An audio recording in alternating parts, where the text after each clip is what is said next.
Here about a week or so ago, we turned the dishwasher on and all of a sudden we noticed we had water dripping out from underneath. And I got down on the floor and looked and couldn't really see exactly what was causing it.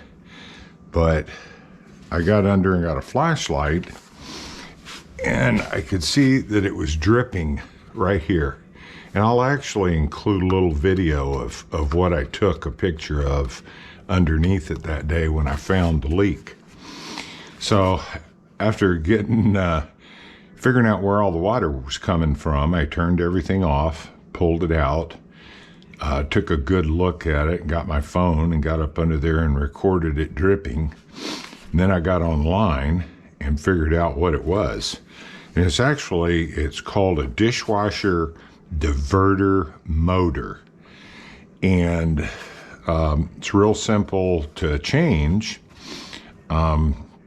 First off, I made sure that I had the circuit breaker down in my basement turned off so that I have no electricity to it. And then I lengthened my water hose, I uncoiled it, pulled it out, laid the machine down on its side. And I've ordered a part. I ordered it through Sears.com. Sears seems to have an awful lot of parts for every kind of dish machine around there. This particular one is a Whirlpool. And I'll show you how you put it. I'm going to show you how I put it all back together. I should have probably shown you how I took it apart to begin with from the inside. But we'll go ahead, we'll put the diverter on, and then I'll show you how to put the whole thing back together. So first thing we got to do is get the old one off. And it's pretty simple. It's 2 screws and 2 clips. This one has a little star screws, as you can see, so you need a star bit. And it's got these 2 little clips, and you want to be careful not to break those little clips trying to get it out of there. Okay, and then it's connected here, so I'm going to try to make sure I remember that the blue is on the top and the red is on the bottom.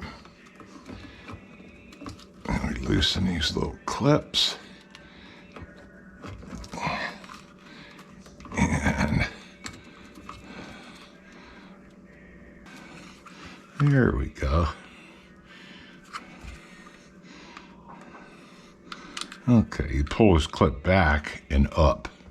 That's how you get it out of there. Okay. Sitting there fighting with that little bitty clip. Here's the new pump, or motor, I guess. They call it a diverter motor. Excuse me. So we're going to look at that and we figure out exactly how that's going back in. That's how the old one came out. So we're going to take and flip this bad boy over. And we had red on the bottom and blue on the top. So we're going to get this right back in the same way that one came out.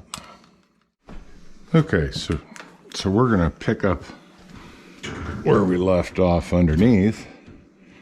Here we go. Pretty simple process from here. What we do, we take and put this diverter assembly back in. You can see it kind of has an angle to it, a key, if you will. So you put it on, just kind of give it a little spin, it drops right down.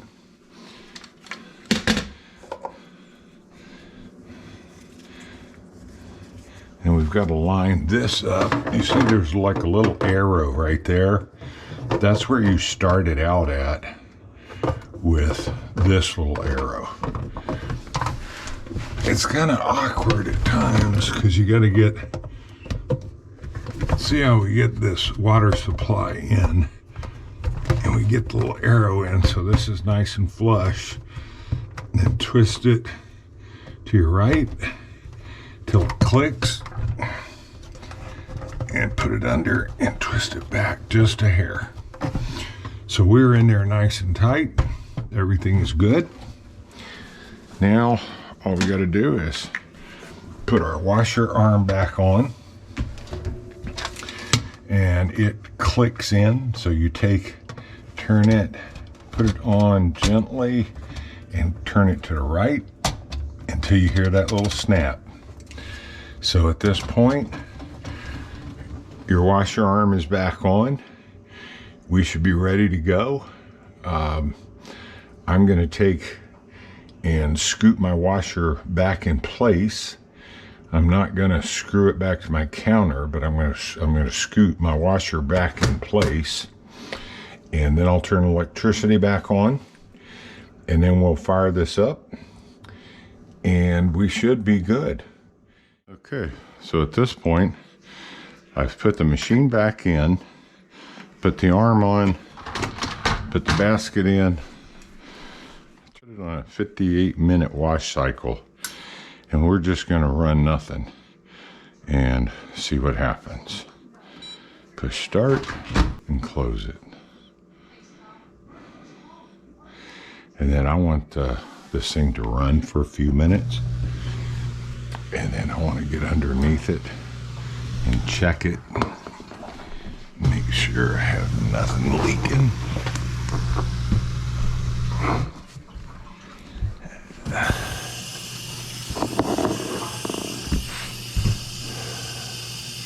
See, right there is that new motor we put on.